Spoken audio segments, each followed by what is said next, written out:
We are just one day away from the 2024 presidential election. Things have gotten so close and so tight. Stick with me through the whole video. I'm going to show you some amazing statistics, some amazing data. We're going to dive into the swing states. And I got a couple surprises. You got to hang with this because I've got two states that are now in the swing state category.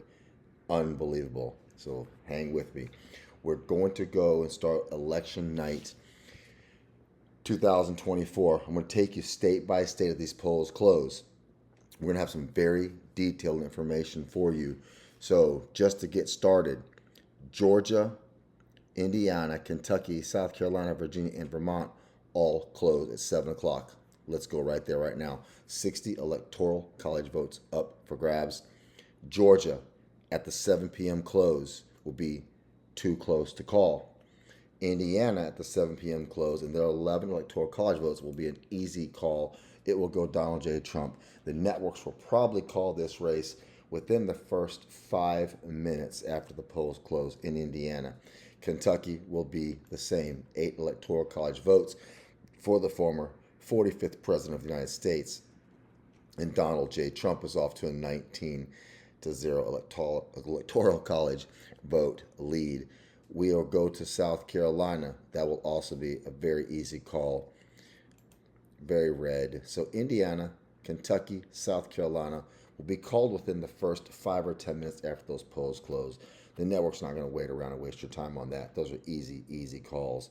Trump wins those 60% or higher in those states. We go to Virginia.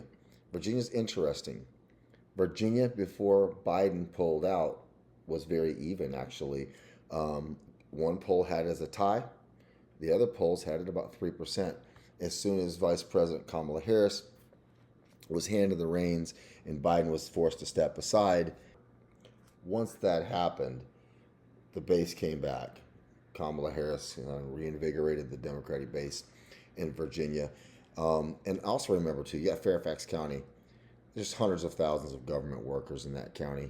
That one county pretty much dictates the entire political spectrum of the state of Virginia.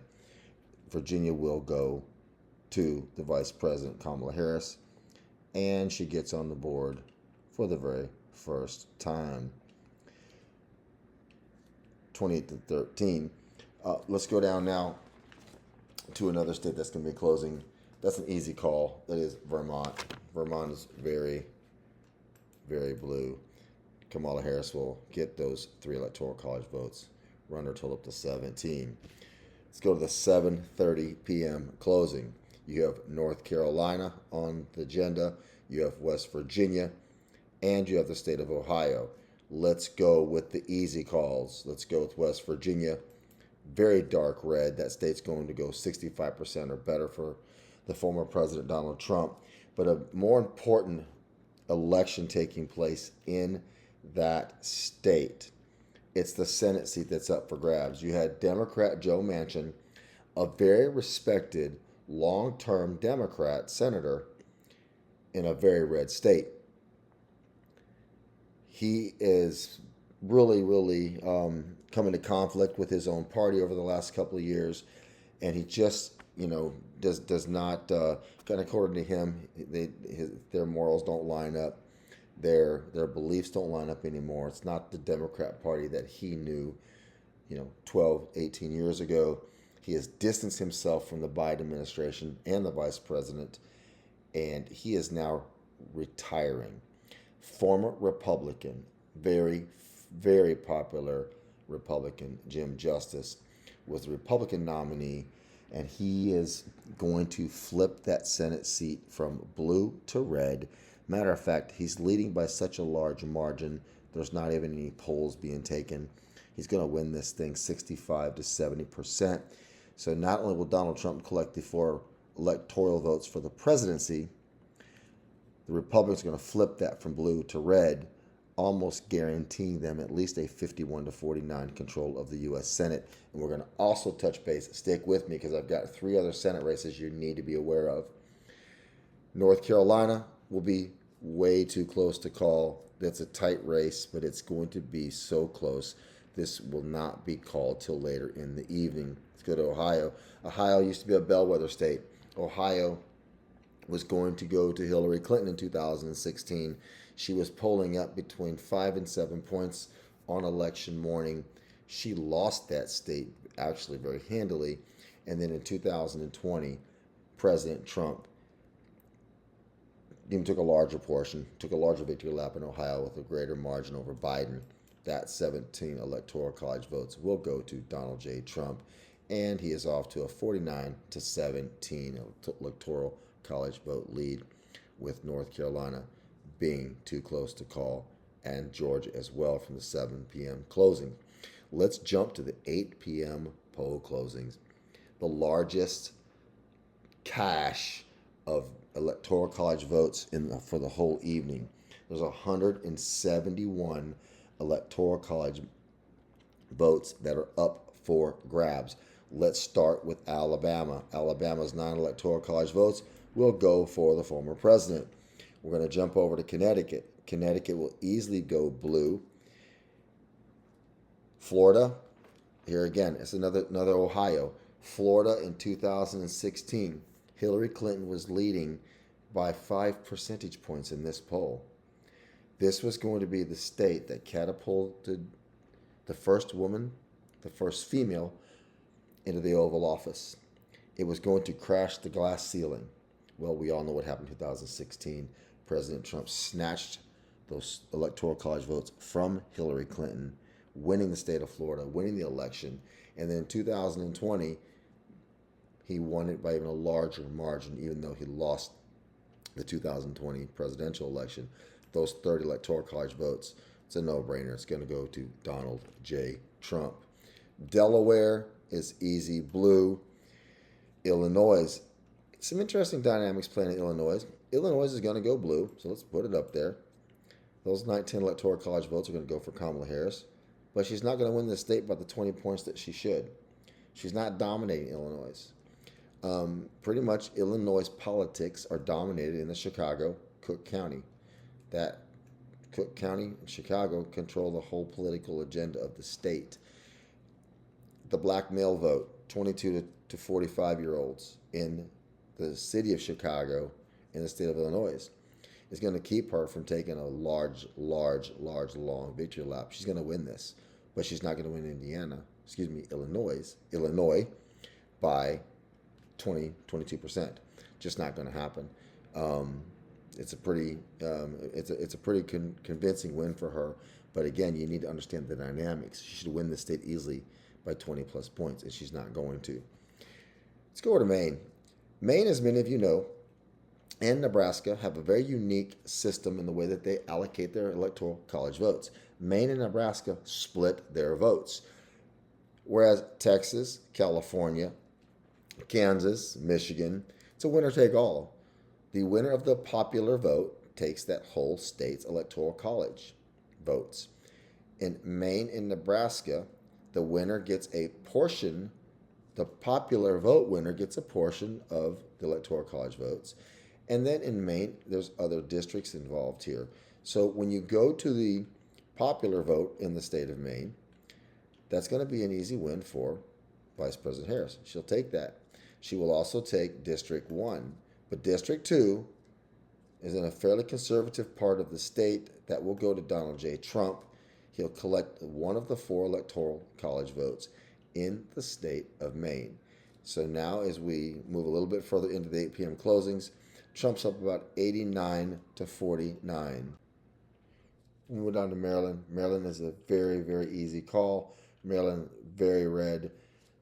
Very blue. That's going to go for the vice president. It's a solid blue. Let's fix that up. Massachusetts, no-brainer. That's going to be a 60+% win for Vice President Harris. We'll go down to Mississippi. Mississippi's 6 electoral college votes will go for the former Vice President of the United States, along with Missouri. You're going to see a sea of red start to develop here in just a moment. Going to go up to New Hampshire, home of the most liberal state in the Union, more liberal than California, if you can believe that or not. New Hampshire will be blue for the Vice President of the United States. And New Jersey will also go blue. But again, this is going to be interesting. Really interesting to see. Prior to Biden dropping out, the state was within about 4 or 5 percentage points. There was some outlier polls that even had Trump possibly in a tie. Um, but since Biden was forced out and Kamala Harris was put into place as the nominee, the base has been pretty faithful to the cause. We're just really looking at some numbers here. This thing fluctuates between 7 and 8% and 12%, depending on the polling agency. So let's see. This should be an easy 12 to 14% hold for the vice president. If she's anywhere under 10, there's going to be some concerns. Anything under 10% means that's the sentiment down the state ballot lines, into Virginia, into Pennsylvania, Michigan, Wisconsin, especially in these swing states, North Carolina.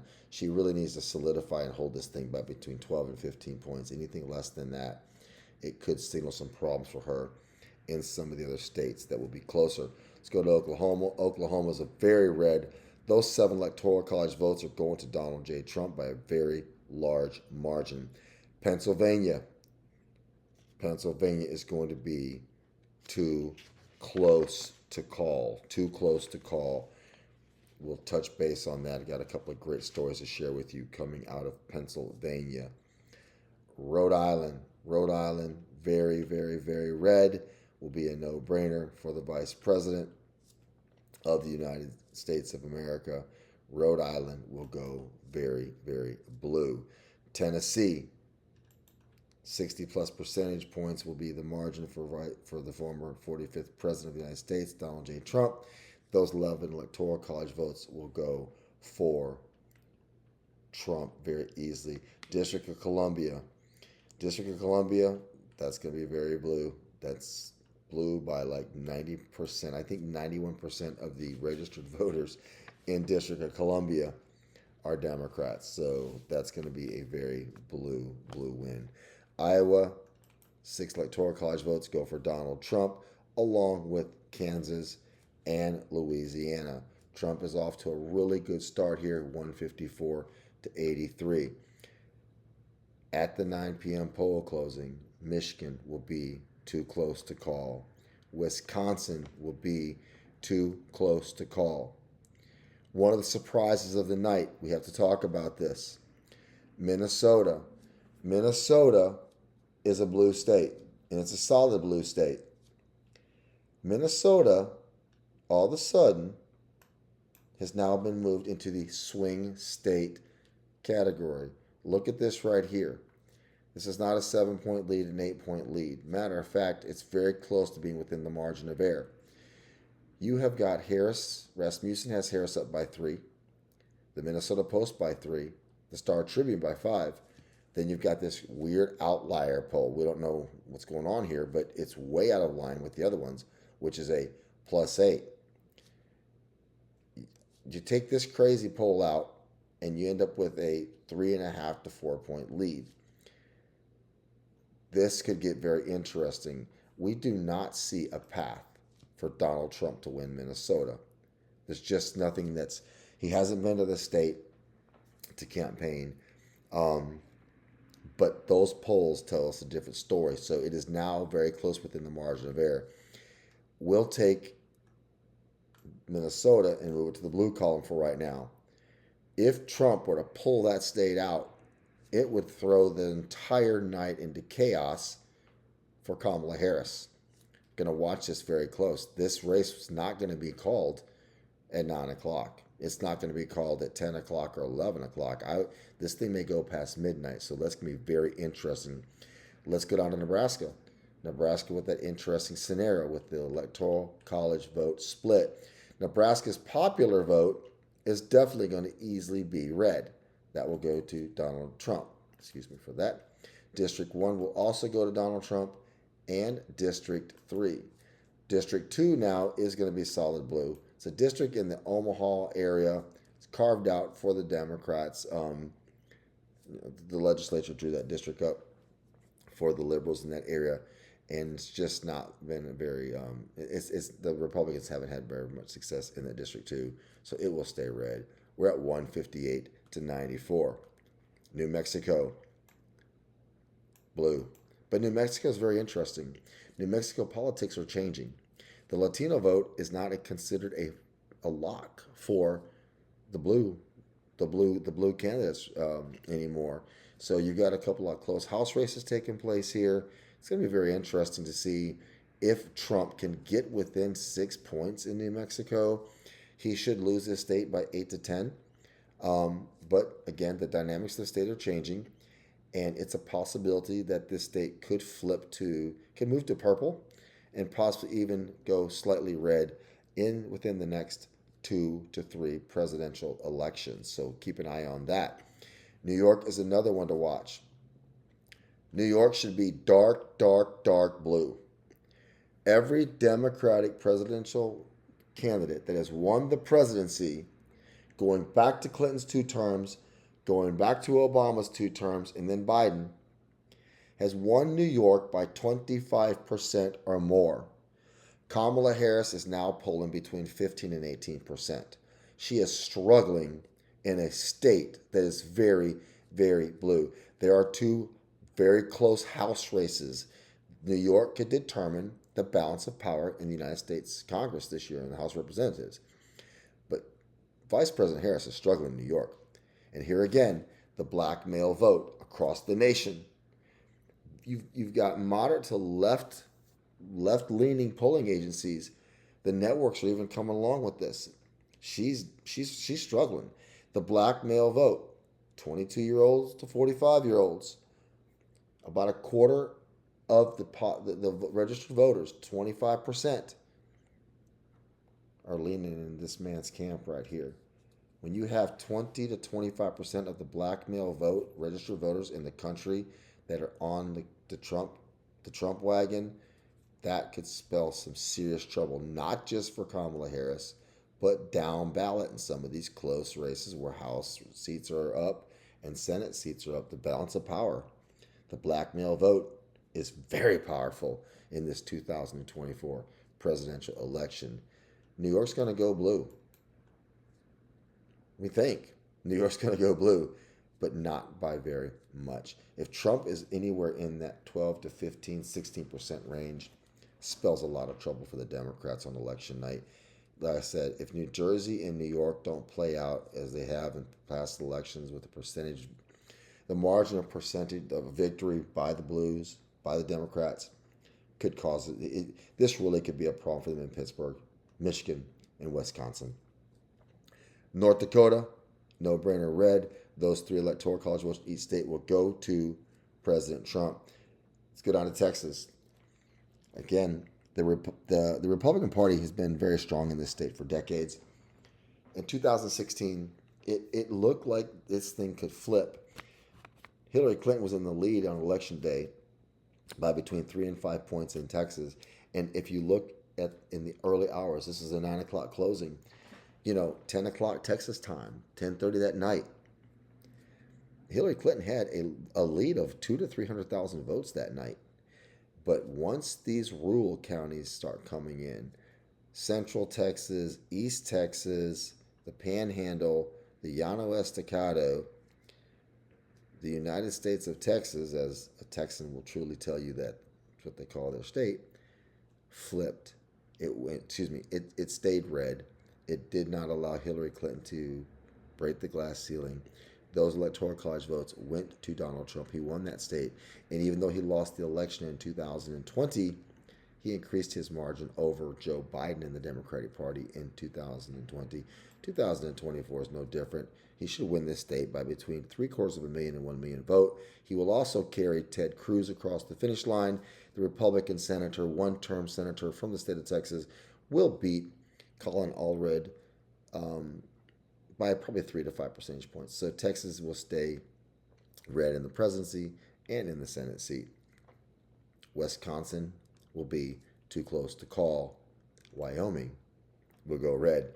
Let's go to the 10 p.m. poll closings. I'm going to stay out west. Montana.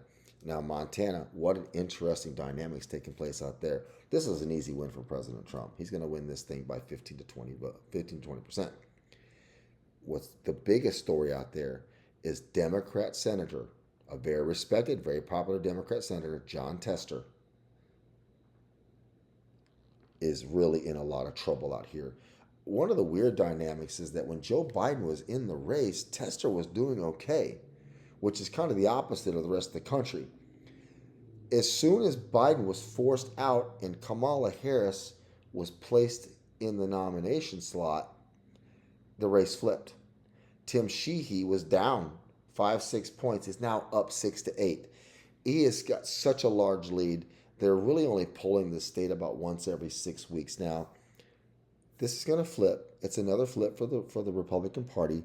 Montana's Senate seat will flip along with West Virginia. This is going to lock and guarantee 100%, no way around it. The Republicans, due to Montana flipping and West Virginia flipping, will control the U.S. Senate. There's no way the Democrats can hold that. That's a lock. Montana will go for President Trump, and the Senate seat will flip to Republican. Nevada will be too close to call. This is going to go late into the evening. Nevada too close to call. Utah, very red. 6 electoral college votes go to Donald Trump. And before we get to the West Coast, Trump will be about 217 to 127. Let's go to the 11 p.m. poll closings. Very easy here. Washington, very dark blue. Oregon will go blue. We want to see what's going on here. Some polls have Trump within 5 to 7 points. He should lose this state by about 8 to 10, given the different political agendas of both candidates. But Oregon is an interesting state. It's an all write-in, mail-in, and so they don't have polls in Oregon. Everything is a mail-in ballot. It will stay blue, but we're curious to see by how much. California, no-brainer. Those 54 are going to Kamala Harris. She's now within 16 electoral college votes of the former president. Let's go way out to Alaska. That will be red. Hawaii will be blue. 220 to 205. Colorado, we saved this for a little bit. I want to talk about Colorado. Colorado's political world is changing. Colorado used to be somewhat moderate, a tad bit left of center. It's extraordinarily blue now. Its politics are moving very much in line, excuse me about that, very much in line with California. And it's just getting a little further to the left there. Colorado will go blue. 220 now to 215. We're going to go back and look at some of these states in just a second. Too close to call. Apologize. Idaho, very red. Don't know how I forgot about you. Sorry about that. Arizona. Arizona was a swing state and probably is still considered to be a swing state. I'm not even going to give it that credibility. If you take a look at where Arizona is at in the polling, Trump's got almost a 2% lead here. It's not budging. It's not going anywhere. He is not going to lose this state. I know the vice president's been out there a couple times. He's just not going to lose it. If you look at the polls in the state, the polls that are being taken, he's really winning at every level. Excuse me for that. He's just winning at every single level here. Trump is not going to relinquish Arizona. It's really not even a swing state. Arizona will go red. Trump's up 235 to 215. And now we start getting into the meat and potatoes. Staying along the lines, Arkansas has a weird poll closing. They actually close at 30 minutes past the hour. Arkansas is red, as red as you can get. Trump is now at 241 to 215, with Nevada, Michigan, Wisconsin, Pennsylvania, North Carolina, Georgia too close to call. But let's go over to Georgia. Let's take a look at Georgia. Georgia is very interesting. It's considered a swing state. Just don't see it. Vice President spent a lot of time there, but let's take a look at Georgia. It's consistently going in the president's column. He has really, you see a lot of red here, a lot of red taking place here. He's just doing very, very well in this race. Very, very well. Georgia is going to go for Donald J. Trump. All 16 Electoral College votes. He is now only 13 Electoral College votes away from the presidency of the United States of America. I want to hop back out here to Nevada. Let's just take a look at Nevada. Nevada,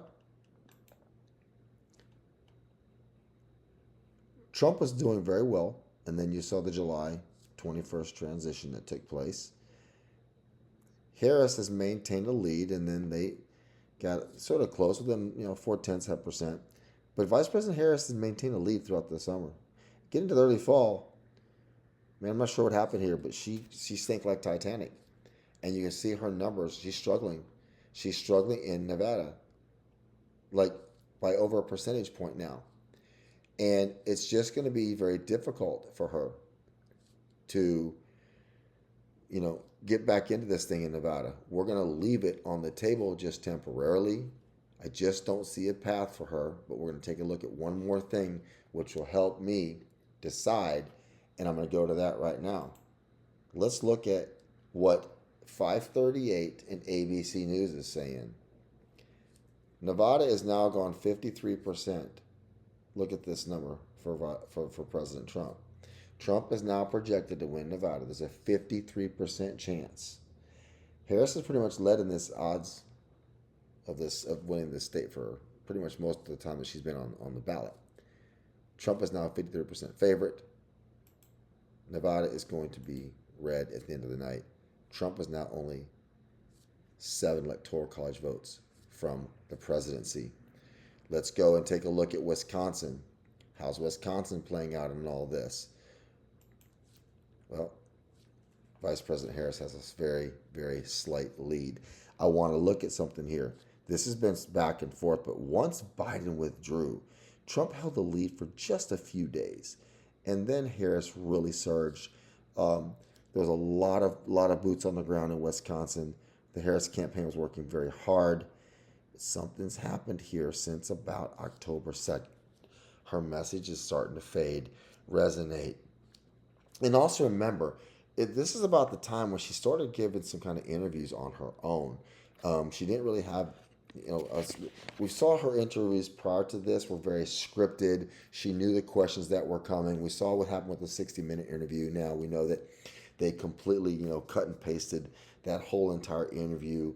Some of her answers were way off base, but they did a lot of cutting and pasting to make it look like she was answering one question when she was really answering another question. And her credibility just dove. Wisconsin's got a very unique voter base. They really pay attention to everything, and they're not loyal to just one person or the other. They're just, they go for the candidate that they see as credible and makes more sense for them. Once you fidget a little bit on an issue, or you come off as, maybe kind of plagiarizing something, they dump you. And that's what happened to the vice president here. She began to have to give interviews without scripts and being coached, and she just was struggling, and it caught her right here. It caught her. But she's eked back up.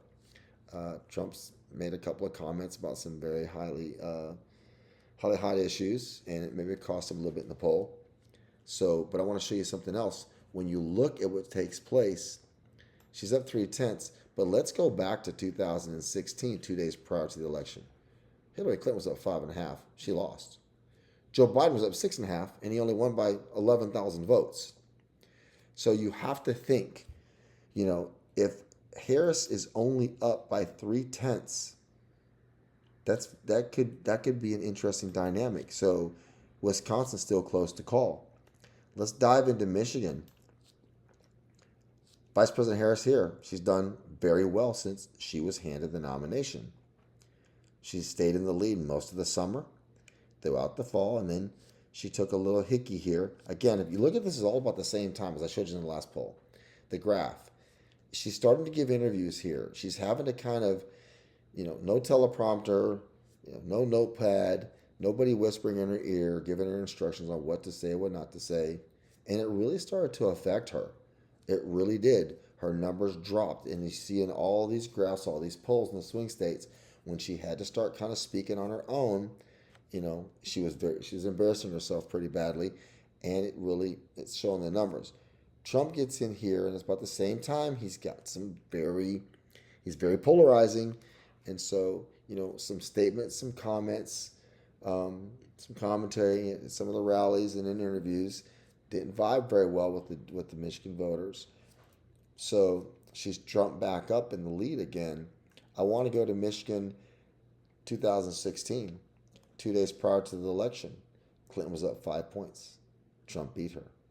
2020, Biden was up 5 points. Ended up winning the state by about 3 points, 2.5 points. So, but here again, this number was 5.5 points off. This number was at least 2 points off.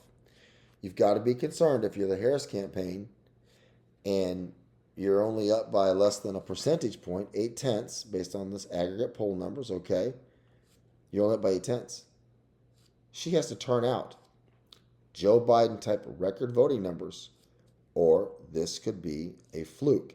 Remember, in each of these swing states, Pennsylvania, Michigan, Wisconsin, North Carolina, even Arizona, which I don't think is a swing state anymore, Nevada, there's a very large portion of the registered voting population that is unaccounted for, and it is primarily the white, non-4-year degreed registered voter. They do not answer polls. They don't answer phone calls. They don't answer pollsters that walk up to them in the grocery store or the mall. These people are old schools. They go to the booth and they vote in person. It's a large percentage in almost every swing state. There's more than 40% of this type of voter, the white, non-4-year degreed voter. There's another dynamic taking place in Wisconsin, in Michigan, Pennsylvania. We're going to talk about that. The black male voter, 22 years old to 45. In cities like Milwaukee, in Detroit, Pittsburgh, Philadelphia, 25% of that voting base, the black male voter, is moved to the Trump camp. That could prove to be huge on election night. It could change the dynamics in Wisconsin, Michigan, Pennsylvania. Something else we haven't even touched, the Latino vote. If you've watched the networks, even as distorted as some of their information is, they're all in agreement on one thing. CNN, ABC, CBS, NBC agree on one thing. Donald Trump is going to get between 44 and 51% of the Latino vote. That is insane. That is an insane number. He'll break records for a Republican presidential candidate when it comes to not just the Latino vote, but also the black vote. If Trump grabs 13 to 14% of the black vote nationally, Vice President Harris is in a whole lot of trouble. We'll see how that plays out. We're still looking at Michigan and Pennsylvania, Wisconsin. Let's take a look at Pennsylvania. Trump is up. He's enjoyed a pretty comfortable lead until until Biden was forced out, and then it's just been neck and neck and neck and neck. And Trump's eked up just a little bit here. Harris has picked up a little bit, but let's also go back and look at Pennsylvania back in 2016 and 20. Clinton was up almost 3 points. We know she lost Pennsylvania. Biden was up almost 4.5 points. He barely eked out a win, less than 20,000 votes, 2020. Trump with a lead. Trump is now enjoying a lead in swing states that he's never enjoyed in the previous 2 times he ran for office. It's going to be very interesting to see how these situations play out. When it all boils down, 2 o'clock in the morning, you have to take into consideration some things here. ABC News and 538 have Trump winning Pennsylvania 53%. There's a 53% chance that he's going to win that state. And if you really look at it, he is closer than he's ever been in all of these states He's going to win North Carolina. He's going to win Wisconsin. He's going to win Michigan. And yes, he's going to take Pennsylvania. And Donald J. Trump is going to have 323 Electoral College votes to Vice President Harris's 215. He will become the 47th President of the United States of America. If you enjoyed this video, hit that like button. Also subscribe, because I'm going to be releasing more videos this afternoon on Election Day as well. And I also want you to join me election night, November 5th, 2024, for a live stream. I'm going to cover this election not like the network's going to cover it. You're not going to have a bunch of pundits on here. I'm going to be in the states. I'm going to be in the counties in Pennsylvania, in Michigan, Wisconsin. I'm going to be breaking down Nevada, Arizona. We're going to be diving deep. Be with me the evening of November 5th for a live stream. Can't wait to see you there.